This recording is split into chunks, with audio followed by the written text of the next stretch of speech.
ಕನ್ನಡ ಇಂಡಸ್ಟ್ರಿಲಿ ಇವತ್ತೊಂದು biggest problem ಇದೆ. Cinema ಯಾಕೆ ವರ್ಕ್ ಆಗ್ತಾ ಇಲ್ಲ ಅಂತ. ಕೆಲವರು ಒ ಟಿ ಟಿನ ಬ್ಲೇಮ್ ಮಾಡಿದರೆ ಇನ್ನು ಕೆಲವರು ಆಡಿಯನ್ಸ್ನ ಬ್ಲೇಮ್ ಮಾಡ್ತಾ ಇದ್ದಾರೆ.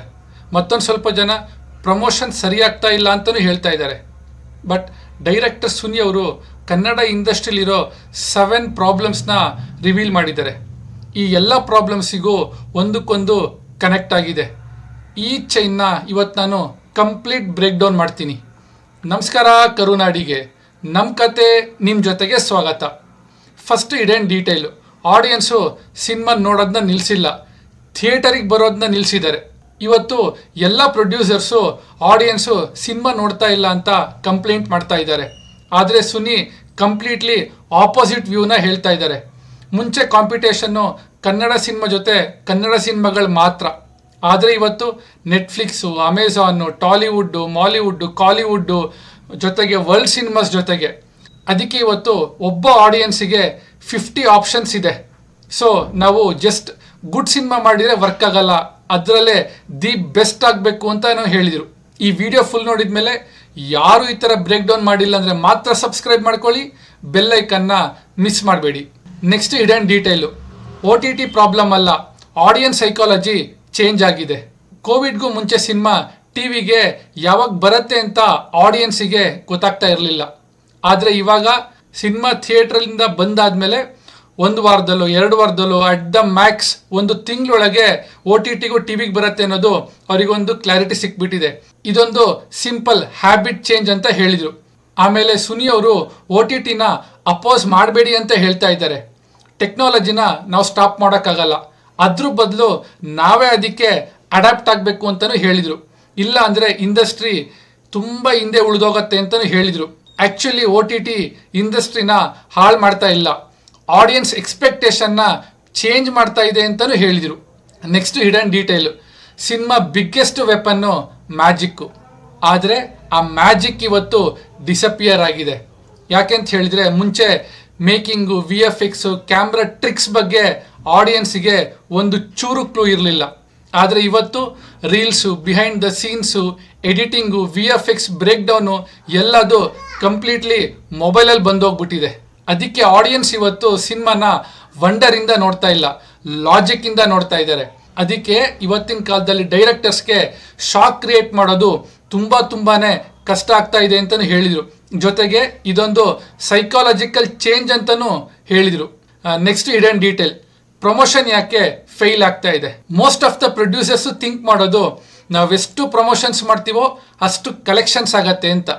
ಆದರೆ ಸುನಿ ಅವರು ಇದಕ್ಕೆ ಬೇರೆ ಆ್ಯಂಗಲಿಂದ ಹೇಳ್ತಾ ಇದ್ದಾರೆ.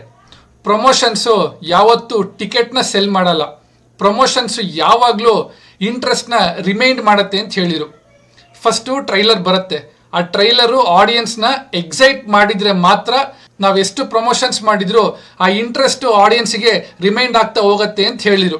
ಅಕಸ್ಮಾತ್ ಆ ಟ್ರೈಲರ್ ಎಕ್ಸೈಟ್ ಮಾಡಲಿಲ್ಲ ಅಂತ ಹೇಳಿದರೆ ನಾವು ಆ ಮೂವಿಗೆ 100 ಕೋಟಿ ಮಾರ್ಕೆಟಿಂಗ್ ಮಾಡಿದ್ರು ಉಪಯೋಗ ಆಗೋಕ್ಕಾಗಲ್ಲ, ಅದು ವೇಸ್ಟ್ ಅಂತ ಹೇಳಿದರು. ಅದಕ್ಕೆ ಪೋಸ್ಟರ್ಸ್ ಆಗಲಿ, ಹೀರೋಯಿನ್ ಗ್ಲಾಮರ್ ಆಗಲಿ, ಸೆಲೆಬ್ರಿಟೀಸ್ ಇಂಟರ್ವ್ಯೂಸ್ ಆಗಲಿ ಸಾಕಾಗಲ್ಲ, ಫಸ್ಟು ಕಂಟೆಂಟು ಆಮೇಲೆ ಮಾರ್ಕೆಟಿಂಗ್ ಅಂತ ಹೇಳಿದರು.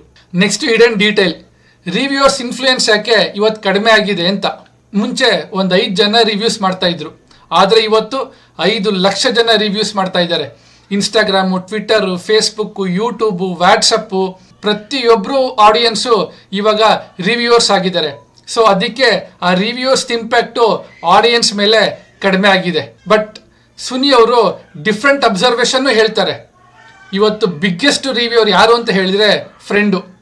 ಒಂದೇ ಒಂದು ವಾಟ್ಸಪ್ ಮೆಸೇಜು, ಮಚಾ ಈ ಸಿನಿಮಾ ನೋಡಬೇಡ ಅಂತ, ಅಲ್ಲಿಗೆ ಆ ಸಿನಿಮಾ ಕತೆ ಮುಗೀತು, ಕಲೆಕ್ಷನ್ಸು ಡ್ರಾಪ್ ಆಯಿತು. ಇದು ಸೋಷಿಯಲ್ ಮೀಡಿಯಾ ಪವರ್ ಅಂತಲೂ ಹೇಳಿದರು. Next hidden detail. ಯಾಕೆ ಇವತ್ತು ಥ್ರಿಲ್ಲರ್ಗಳು ಜಾಸ್ತಿ ಅಂತ. ಲವ್ ಸ್ಟೋರಿ ಆಗಲಿ, ಸಾಂಗ್ ಆಗಲಿ, ಇಮೋಷನ್ ಆಗಲಿ ಇದನ್ನ ಆಡಿಯನ್ಸು ಸ್ಕಿಪ್ ಮಾಡ್ತಾರೆ. ಆದರೆ ಥ್ರಿಲ್ಲರ್ಗಳನ್ನ ಸ್ಕಿಪ್ ಮಾಡೋಕ್ಕಾಗಲ್ಲ. ಯಾಕೆ ಅಂತ ಹೇಳಿದರೆ ಟ್ವಿಸ್ಟ್ ಮಿಸ್ ಆಗುತ್ತೆ ಅನ್ನೋ ರೀಸನಿಗೆ ಪ್ರತಿ ಒ ಟಿ ಟಿ ಪ್ಲ್ಯಾಟ್ಫಾರ್ಮ್ಸು ಈ ಥ್ರಿಲ್ಲರ್ಸ್ನ ಪ್ರಿಫರ್ ಮಾಡ್ತಾ ಇದ್ದಾರೆ. ನ್ಯಾಚುರಲಿ ಈ ರೈಟರ್ಸ್ ಆಗಲಿ, ಡೈರೆಕ್ಟರ್ಸ್ ಆಗಲಿ ಈ ಥ್ರಿಲ್ಲರ್ ಕಡೆಗೆ ಶಿಫ್ಟ್ ಆಗ್ತಾ ಇದ್ದಾರೆ. ನಮಗೆ ಥ್ರಿಲ್ಲರ್ ಸಿನಿಮಾಗಳಲ್ಲಿ ಮೋರ್ ಆಡಿಯನ್ಸ್ ರಿಟೆನ್ಷನ್ ಇರುತ್ತೆ. More audience retention is equals to more collections. ಇದೊಂದು ಟ್ರೆಂಡ್ ಅಲ್ಲ, ಬಿಸ್ನೆಸ್ ಡಿಸಿಷನ್ ಅಂತ ಹೇಳಿದರು. ಸುನಿ ಯಾಕೆ ನ್ಯೂ ಕಮರ್ಸ್ಗೆ ತುಂಬ ಚಾನ್ಸ್ ಕೊಡ್ತಾರೆ ಅಂತ. ಇವತ್ತು ಸೋಷಿಯಲ್ ಮೀಡಿಯಾ ಇಂಪ್ರೆಷನ್ ಹೆಂಗಿದೆ ಅಂತ ಹೇಳಿದರೆ ನ್ಯೂ ಕಮರ್ಸ್ಗೆ ತುಂಬ ಸಪೋರ್ಟ್ ಮಾಡ್ತಾ ಇದ್ದಾರೆ. ಆಡಿಯನ್ಸಿಗೆ ಬೇಕಾಗಿರೋದು ಮಾರ್ಕೆಟಿಂಗ್ ಅಲ್ಲ, ಪರ್ಫಾರ್ಮೆನ್ಸ್ ಅಂತ ಹೇಳಿದರು. ಇದೇ ಇಂಟರ್ವ್ಯೂ ಲಾಸ್ಟಲ್ಲಿ ಸುನಿ ಅವ್ರಿಗೆ ಒಂದು ಕ್ವೆಶನ್ ಕೇಳಿದರು, ರಕ್ಷಿತ್ ಶೆಟ್ಟಿ ಅವ್ರ ಜೊತೆ ನಿಮ್ಮ ಜಗಳ ಏನು ಅಂತ. ಅದಕ್ಕೆ ಸುನಿ ಅವರು, ಇವತ್ತು ನಾವಿಬ್ರು ಒಬ್ರಿಗೊಬ್ರಿಗೂ ಮೆಸೇಜ್ ಮಾಡ್ತೀವಿ, ಬರ್ತ್ಡೇಸ್ ಬಂದಾಗ ಒಬ್ರಿಗೊಬ್ರು ವಿಶ್ ಮಾಡ್ತೀವಿ ಅಂತ ಹೇಳಿ ಇನ್ನೊಂದು ಹೆಜ್ಜೆ ಮುಂದೆ ಇಟ್ಟು, ಮುಂದೆ ನಮ್ಮಿಬ್ಬರಿಗೂ ಒಳ್ಳೆ ಕಂಟೆಂಟ್ ಸ್ಕ್ರಿಪ್ಟ್ ಸಿಕ್ಕಿದ್ರೆ ಫ್ಯೂಚರ್ ಕೊಲಾಬ್ರೇಷನ್ ಪಾಸಿಬಲ್ ಅಂತಲೂ ಹೇಳಿದರು. ಈ ಇಂಟರ್ವ್ಯೂ ನೋಡಿದ ಮೇಲೆ ನನಗೆ ಸ್ಟ್ರಾಂಗೆಸ್ಟ್ ಫೀಲಿಂಗ್ ಒಂದೇ, ಕನ್ನಡ ಇಂಡಸ್ಟ್ರಿ ಪ್ರಾಬ್ಲಮ್ಮು ಒಂದಲ್ಲ, audience, promotions, reviews, technology, content, OTT ಇದೆಲ್ಲದೂ ಇದೆ. ಬಟ್ ಬಿಗ್ಗೆಸ್ಟ್ ಪಾಸಿಟಿವ್ ಏನಂದರೆ ನಾವು ಟೆಕ್ನಾಲಜಿಗೆ ಅಡಾಪ್ಟ್ ಆಗಬೇಕು. ಹಂಗೆ ಅಡಾಪ್ಟ್ ಆದರೆ ಮಾತ್ರ ಇಂಡಸ್ಟ್ರಿ ಮತ್ತೆ ಬೌನ್ಸ್ ಬ್ಯಾಕ್ ಆಗತ್ತೆ ಅಂತ ಹೇಳಿದರು. ಫೈನಲಿ ನಿಮ್ಮ ಒಪಿನಿಯನ್ ಏನು?